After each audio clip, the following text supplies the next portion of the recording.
Hi friends, welcome है हमारे KS nursing classes YouTube channel पर। आप सभी का बहुत बहुत स्वागत है। यहाँ हम देखेंगे कुछ इंस्ट्रूमेंट्स के बारे में जो मेडिकल एग्ज़ाम्स में, नर्सिंग एग्ज़ाम्स में पूछे जाते हैं। जैसा कि आप अपने स्क्रीन पे देख पा रहे हैं, ये हमने लिए हैं इंस्ट्रूमेंट्स। ठीक है, क्वेश्चंस इन पे बेस्ड होते हैं। आपको पहचानना होता है कि ये इंस्ट्रूमेंट या ये मशीन किस में कार्य करती है। ठीक है, ये क्या है। ठीक है, तो फ्रेंड्स चलते हैं अपने क्वेश्चंस की तरफ। और फ्रेंड्स एक बात और है कि इसमें पेपर में अधिकतर हमने देखा है कि दे देते हैं, ये इंस्ट्रूमेंट का फिगर दे देते हैं। अब बताना, आपको पहचानना होता है कि इसमें ये कौन सा इंस्ट्रूमेंट है या कौन सी मशीन है। ठीक है फ्रेंड्स, तो इसीलिए हम यहाँ पे क्वेश्चंस लाए हैं ऐसे, ताकि आपको पहचान सकें, आप सभी पहचान सकें कि ये कौन से इंस्ट्रूमेंट हैं। ठीक है, और इनका यूज़ क्या है ये भी हम आप सभी को बताएंगे। ठीक है फ्रेंड्स, हमारा पहला क्वेश्चन है। पहला इंस्ट्रूमेंट देख लीजिए, ऐसा इंस्ट्रूमेंट है। ठीक है, ऊपर से थोड़ा सा घुमा हुआ और नीचे ऐसे। ठीक है, ये इंस्ट्रूमेंट है, इस पर क्वेश्चंस आते हैं पेपर में। Identify the instrument shown in the photograph. जैसा कि फोटोग्राफ में दिया हुआ है इंस्ट्रूमेंट ये। ठीक है, ये दिया हुआ है, इसको आपको पहचानना है ये कौन सा इंस्ट्रूमेंट है। तो इसका राइट आंसर फ्रेंड्स क्या होगा? राइट आंसर होगा ट्वांस रिट्रैक्टर। ठीक है, ये इसका राइट आंसर होगा, आंसर नंबर 4। ठीक है फ्रेंड्स, ट्वांस रिट्रैक्टर।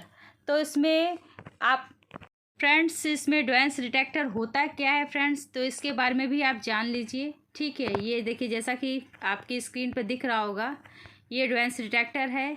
ये होता क्या है, यूज़ क्या है इसका, ये हम आपको बता रहे हैं। ठीक है, ये जो इंस्ट्रूमेंट होता है, ठीक है, बहुत ही नरम, जो मुलायम टिश्यूज़ होते हैं, उत्तक कहते हैं हिंदी में। नरम मतलब मुलायम है ना, सॉफ्ट टिश्यूज़ होते हैं को आप वापस खींचने, मतलब उनको खींचा जाता है। ठीक, एंड सर्जिकल क्षेत्र, जो जहाँ सर्जरी होती है, कुछ हमारी बॉडी में जहाँ सॉफ्ट टिश्यूज़ होते हैं, उनको खींचने के लिए इस इंस्ट्रूमेंट का प्रयोग करते हैं, या जैसे चौड़ा करने के लिए, है ना, चौड़ाई में लाने के लिए इस इंस्ट्रूमेंट से खींचा जाता है। ठीक है, तो थोड़ा सा भाग खुल जाता है। ठीक है, तब हम उसकी सर्जरी करते हैं, तब डॉक्टर सर्जरी करते हैं, सॉरी। ठीक है, करने के लिए इसका प्रयोग किया जाता है। किसका प्रयोग किया जाता है? ट्वांस रिट्रैक्टर का। ठीक है, और एक बात है फ्रेंड्स कि ये जो है इंस्ट्रूमेंट ट्वांस रिट्रैक्टर या लैप्रोटॉमी, है ना, लैप्रोटॉमी एंड पेल्विक सर्जरी, जैसे एब्डोमिनल हिस्टेरेक्टोटॉमी जो होती नहीं है, हाँ, और सिजेरियन सेक्शन, है ना, जो सिजेरियन सेक्शन होता है, के साथ साथ यूरिन ब्लैडर को वापस लेने में उपयोगी है। ठीक, और इसकी जो लेंथ होती है फ्रेंड्स, कितनी होती है, इस ट्वांस रिट्रैक्टर की लेंथ कितनी होती है फ्रेंड्स? 28 सेंटीमीटर। इसकी लेंथ कितनी होती है फ्रेंड्स? 28 सेंटीमीटर। तो हमने क्या पढ़ा? हमने ट्वांस रिट्रैक्टर के बारे में पढ़ा फ्रेंड्स। ठीक, ये क्वेश्चन बेस है, अगर आपको नहीं समझ में आता है तो आप क्वेश्चन टू आंसर याद कर लीजिए। ठीक, मतलब जो फिगर दिया हुआ है ये किस चीज़ का फिगर है? ट्वांस रिट्रैक्टर का फिगर है। तो आप ऐसे याद करिए, क्योंकि पहचानने के लिए ऑब्जेक्टिव क्वेश्चंस आते हैं फ्रेंड्स। ठीक है फ्रेंड्स, अब चलते हैं नेक्स्ट क्वेश्चन की ओर। हमारा नेक्स्ट क्वेश्चन क्या है फ्रेंड्स? हमारा देखिए नेक्स्ट, ये आइडेंटिफाई द इंस्ट्रूमेंट। अब ये आपको बताना है कौन सा इंस्ट्रूमेंट है। ये आपको इंस्ट्रूमेंट का फिगर दे दिया जाएगा पेपर में, आपको पहचानना होगा फ्रेंड कि ये कौन सा फिगर है। ठीक है, ये कौन सा इंस्ट्रूमेंट है। ठीक है, ये 4 ऑप्शंस दिए हुए हैं आपके पास। ठीक है, 4 ऑप्शंस दे देगा एग्जामिनर, और आपसे पूछेगा ये जो दिख रहा है कैंची जैसा, ये क्या है, कौन सा फॉर्सेप्स है ना। तो ये आपको बताना है 4 ऑप्शंस में। तो फ्रेंड्स ये कौन सा ऑप्शंस है? ये फर्स्ट आंसर है इसका आंसर फर्स्ट होगा। ये इसको फ्रेंड्स क्या कहेंगे?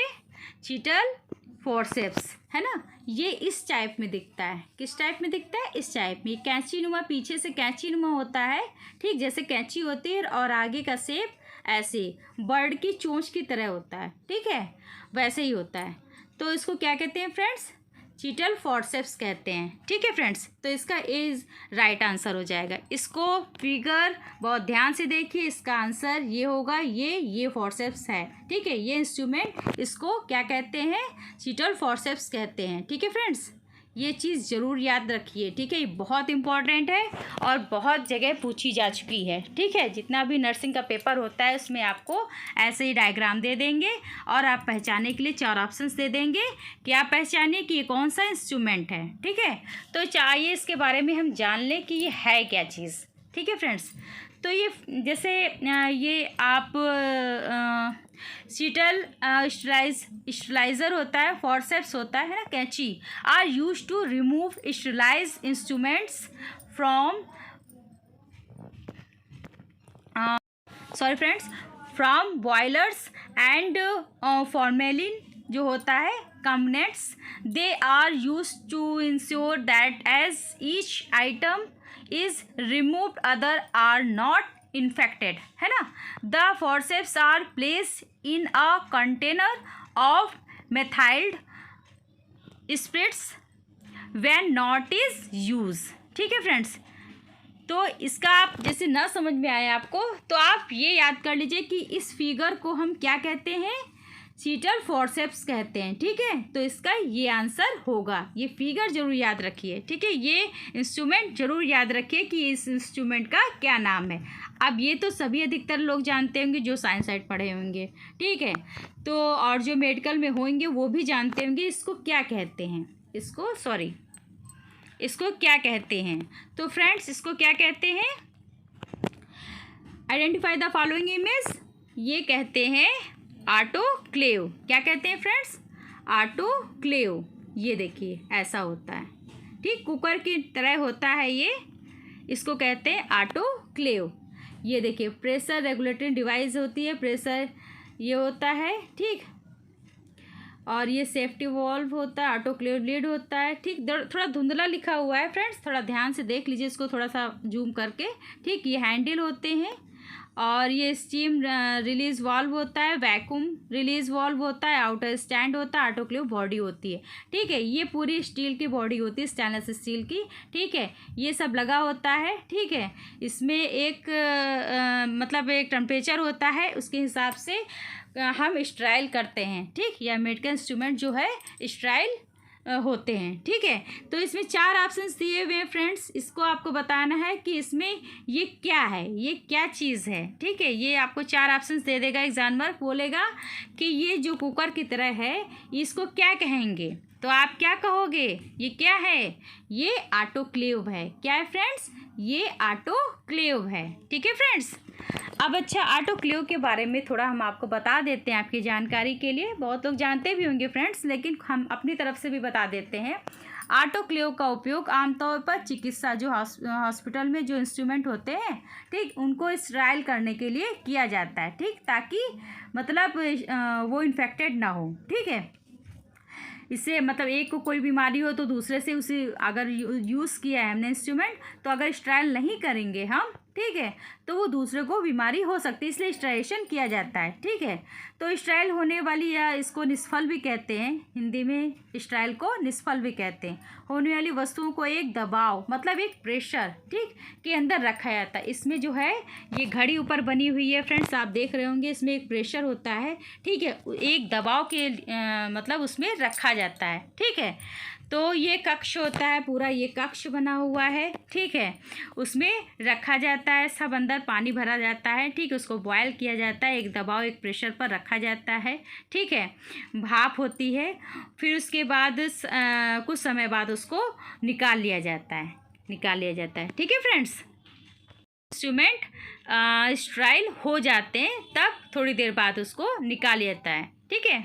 अब इसको आप इंग्लिश में भी, आप किसी को हिंदी समझ में आई होगी तो किसी को इंग्लिश समझ में आना है ना, तो किसी को इंग्लिश समझ में आती तो उसके लिए भी मैं बता देती हूँ। Autoclaves are commonly use in health care setting to sterilize medical devices, है ना, जो इंस्ट्रूमेंट होते हैं। द आइटम्स टू जैसे गॉज वॉज होते हैं ना, ये सब चीज़ें इसमें, जो गाज पट्टी ये सब चीज़ें इसमें स्टराइल की जाती हैं।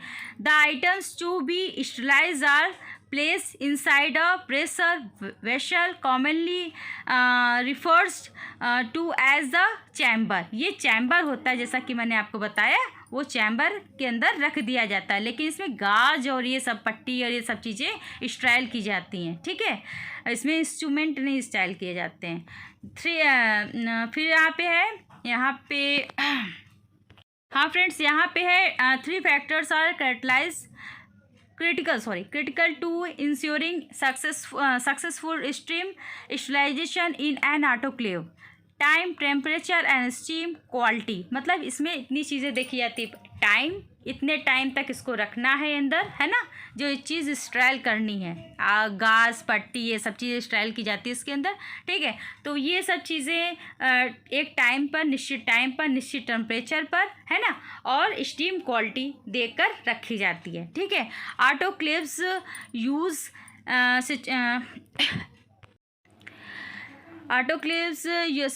Use saturated steam under pressure, है ना, जैसे मैंने आपको पहले अभी बताया था, है ना, of approximately 15 pounds per square inch to achieve a chamber temperature of at least 250 degree Fahrenheit, या फ़ारेनहाइट में क्या करेंगे 250 डिग्री फ़ारेनहाइट, लेकिन जब सेंटीग्रेड आएगा तो 121 डिग्री सेंटीग्रेड, है ना, सेंटीग्रेड में 121 डिग्री सेंटीग्रेड पर, ठीक। और अगर फ़ारेनहाइट में पूछे तो 250 डिग्री फ़ारेनहाइट, ठीक। For a prescribe time usually 30 to 60 minute.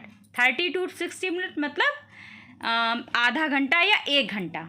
30 मतलब 30 मिनट्स, है ना, और 60 मतलब 1 घंटा, है ना, आधा या 1 घंटा। तो फ्रेंड्स, आपको ये ऑटोक्लेव समझ में आ गया होगा, आई होप, ठीक है। तो चलते हैं दूसरा इंस्ट्रूमेंट देखने के लिए। ये देखिए, identify the instrument given the image. देखिए, जैसा कि इमेज में दिख रहा है, कैंची दिख रही है, फॉरसेप्स दिख रहा है, तो आपको ये बताना है ये क्या है, ठीक है। तो ये क्या है बताना है फ्रेंड्स। तो बताइए, 4 ऑप्शंस दिए हुए हैं, इसमें से एक ऑप्शन सही है, ठीक है। कमेंट्स भी करें ताकि हमें भी पता चले आप लोग को पता है इसका नाम क्या है, ठीक है फ्रेंड्स। तो ये है इंस्ट्रूमेंट कैंची की तरह, और ये ऐसे इसका शेप है, ठीक है। तो इसको कहते हैं फ्रेंड्स, क्या कहते हैं, ये देखिए नीचे नाम लिखा हुआ है, एपिसियोटॉमी सीजर्स। क्या कहते हैं, एपिसियोटॉमी सीजर फ्रेंड्स। तो अगर हम आपसे कह दें कि इसके बारे में हम आपको थोड़ा बता रहे हैं, कुछ लोग को हम जानते हैं कि पता है, लेकिन हम आपको बताएं कि होता क्या है। अगर आप में से किसी को पता हो तो बताएं, ठीक है, बाकी मैं तो बताऊंगी ही, ठीक है फ्रेंड्स। एपिसियोटॉमी सीजर क्या होता है फ्रेंड्स, देखिए मैं आपको बताती हूँ एपिसियोटॉमी सीजर होता क्या है। An episiotomy prior to an episiotomy is performed prior to childbirth, है ना, to aid to in the expansion of the vaginal opening necessary for birth। तो आप इससे नहीं समझे होंगे, ठीक है, मैं बताती हूँ इससे आपका। देखिए, इसमें जो होता है कि इसमें बच्चे के जन्म लेते समय एक एपिस्टोमी की जाती है ना। आप में से जो लोग उसमें हॉस्पिटल में होंगे, है ना, तो उसमें डिलीवरी सेक्शन में, तो उनको पता होगा एपिस्टोमी क्या होती है, ठीक है। वैसे मैं सबको बता देती हूँ, एपिस्टोमी एक कट किया जाता है, ठीक है। बच्चे के जन्म लेते समय एक एपिस्टोमी की जाती, कट किया जाता है तिरछा, है ना, वेजाइनल से थोड़ा सा नीचे किया जाता है, रेक्टम सीधा नहीं किया जाता है ना, नहीं तो रेक्टम कट जाएगा। फिर वेजाइनल सीधा नहीं किया जाता है, तिरछा किया जाता है प्रसव के लिए, योनि को चौड़ा करने के लिए, है ना, जैसे डिलीवरी आसानी से हो सके, है ना, बच्चा आराम से निकल सके। पेरिनियम और योनि और मलाशय, है ना, जो रेक्टम होता है, के बीच की एक मांसपेशियों में एपिस्टोमी कैंची का उपयोग, इसी कैंची का, है ना, जैसा जो हमने कैंची बताई है, इससे चीरा लगाया जाता है, तिरछा काटा हुआ, है ना, उसे एक चीरा गया, ताकि बच्चा जो है, जो हमारा जो पेशेंट का बच्चा है, डिलीवरी लेडी का, जिसकी डिलीवरी हो रही है, उसका बच्चा आसानी से निकल सके। तो इसी से कट लगाया जाता है, ठीक है। ये कट तिरछा लगाया जाता है। ये हमारा रेक्टम हो गया, ये वेजाइना स्टेज हो गया, तो इसे तिरछा लगाया जाता है, ठीक है। इसे यहाँ पर तिरछा लगाया जाता है, ना कि सीधा। ये चीज़ गलत है, ठीक है, ये सही है, तिरछा लगाया जाता है। ठीक है फ्रेंड्स, चलते हैं नेक्स्ट इंस्ट्रूमेंट देखते हैं क्या है। हाँ, identify the instrument given the image, है ना। तो आप देख लीजिए ध्यान से, ये इंस्ट्रूमेंट है, कैसा इंस्ट्रूमेंट है, ठीक है, इसको क्या कहेंगे। तो ये पेपर में आता है कि आपको फिगर दे दिया जाएगा, आपको पहचानना होगा ये है क्या चीज़। ठीक है फ्रेंड्स, इसको क्या कहेंगे, इसको कहेंगे, नाम लिखा हुआ है लीनियर स्टेपलर। ठीक है, ये इस टाइप में होता है। किस टाइप में होता है, ऐसा दिखता है, बिल्कुल ऐसा दिखता है। ठीक है, इसका सेकंड आंसर राइट होगा। ठीक है, तो ये इंस्ट्रूमेंट जो होता है लीनियर स्टेपलर, ये स्टेपलर के लीनियर स्टेपलर जो होता है ये ऐसा दिखता है। ठीक है, इसका ये नाम होता है, क्या होता है, लीनियर स्टेपलर। ठीक है फ्रेंड। अब फ्रेंड्स, आप में से बहुत लोग फ्रेंड्स समझ रहे होंगे कि ये किस लिए यूज़ होता है। किसी सबको पता भी होता है, कुछ लोगों को पता होता है जो हॉस्पिटल में वर्क करते हैं। ठीक है, और बहुत लोगों को नहीं भी पता है, तो हम बता देते हैं लीनियर स्टेपलर का प्रयोग कब किया जाता है। ठीक है, या डॉक्टर जो है कब करती हैं। तो the linear cutting stapler is used is abdominal surgery. इसका प्रयोग मतलब एब्डोमिनल सर्जरी में, thoracic surgery and gynaecology and paediatric surgery में किया जाता है। किसका प्रयोग किया जाता है फ्रेंड्स, लीनियर स्टेपलर का प्रयोग किया जाता है। ठीक है friends, generally the stapler is used for resection and transaction of organs और टिश्यूज़, है ना। तो इसका हम आपको हिंदी में बता देते हैं। लीनियर जो कटिंग हुआ स्टेपलर होता है, ठीक है, इसे कट किया जाता है, का उपयोग पेट की सर्जरी और थोरेसिक सर्जरी, स्त्री रोग, है ना, गायनकोलॉजी इसमें बताया ना, और बाल मतलब पीडियाट्रिक सर्जरी में, है ना, इसमें किया जाता है। आमतौर पर स्टेपलर का उपयोग अंगों या ऊतकों के जो विच्छेदन या उच्छेदन क्या कहते हैं। ठीक है, ये हिंदी में है, आप नहीं समझ पाओगे, इंग्लिश का जो हमने आपको बताया वो आप समझो। ठीक है, एंड संक्रमण जो होता है, इन्फेक्शन के लिए किया जाता है। ठीक है, तो ये हो गया लीनियर स्टेपलर। ठीक है फ्रेंड्स, ये आपको दिख रहा होगा एक फ्रिजनुमा। ठीक है, तो इसमें से बहुत लोगों को तो पता होगा ये क्या है, उसमें लिखा ही है। ठीक है, तो इसमें ये है हॉट एयर ओवन। तो फ्रेंड्स, ये हॉट एयर ओवन है। ठीक है, ये क्या है, हॉट एयर ओवन। ठीक है, तो इसमें ऐसे रीडिंग लिखी होती है, इसमें ये सब पॉइंट्स बने होते हैं। ठीक है, तो इस तरह से ये बना होता है। तो इसका क्या नाम है, हॉट एयर ओवन। तो आपको तो देखते ही आप टिक लगा दोगे 3rd नंबर पे। ठीक है, कि ये हॉट एयर ओवन है। ठीक है फ्रेंड, बस आप लोग के समझ के लिए हमने इसमें लिख दिया है कि हाँ ये हॉट एयर ओवन है, ताकि आप तुरंत देख लो हाँ ये हॉट एयर ओवन। हाँ, इसमें राइट, इसमें लगा दें। ठीक, ये ऐसा दिखता है हॉट एयर ओवन। ऑटोक्लेव ऐसा दिखता है। ठीक है, कोई इंस्ट्रूमेंट है वो ऐसा दिखता है। ठीक है, तो सबके नाम इसीलिए मैंने उसमें लिख दिया है। ठीक है, तो आपको सिर्फ पहचानना और टिक लगाना है। ठीक है, पेपर में ऐसे ही पूछा जाता है। तो ठीक है फ्रेंड्स, इसमें हम बता रहे हैं हॉट एयर ओवन जो है, hot air ovens are used for testing food products and pharmaceuticals items and other consumable materials to check their temperature stability during the shelf life. Hot air oven plays a significant role in the sterilization process and it is also known as hot air oven या hot sterilizer. ठीक, तो hot air ovens is primarily used for this technique. ठीक है,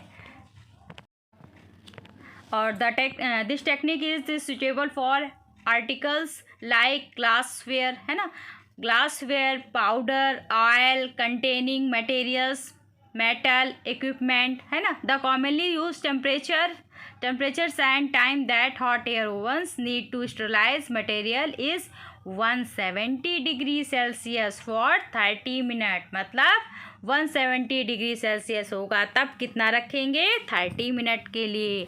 अगर 160 degree Celsius होगा तो 60 minute के लिए रखेंगे।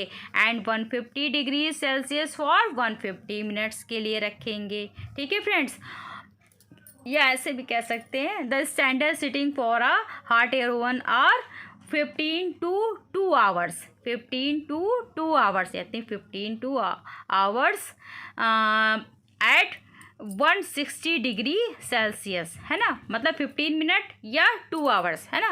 तो इसमें 160 डिग्री सेल्सियस होना चाहिए। और फ़ारेनहाइट में कितना होता है, 320 डिग्री फ़ारेनहाइट। इसी प्रकार से 6 to 12 मिनट्स, है ना, एट 190 डिग्री सेल्सियस। और फ़ारेनहाइट में कितना होगा, 374 डिग्री फ़ारेनहाइट। फ्रेंड्स, आप सभी को आई होप, आशा करते हैं कि सभी को समझ में आ गया होगा। ठीक है, और फिगर भी आपके लिए बहुत अच्छे अच्छे लगाए हैं, उनको तुरंत समझ में आ जाएंगे, क्लियर हैं। तो फ्रेंड्स, हमारे चैनल को लाइक करें, सब्सक्राइब करें। ठीक है, जो नए हैं वो सब्सक्राइब करें, दोबारा ना सब्सक्राइब कर दीजिएगा, और नया नोटिफिकेशन मिलेगा ताकि। और नए जो क्वेश्चंस हैं एमसीक्यू के, हम लेटेस्ट ही क्वेश्चंस ले रहे हैं। ठीक है, बहुत सर्च करके आप लोग के लिए हम पीडीएफ तैयार करते हैं, तब हम आपके सामने लाते हैं। ठीक है फ्रेंड्स, तो लाइक करें, सपोर्ट करें हमारा। ठीक है, कमेंट्स करें ताकि हमें भी अच्छा लगे। Okay, bye, take care, bye bye.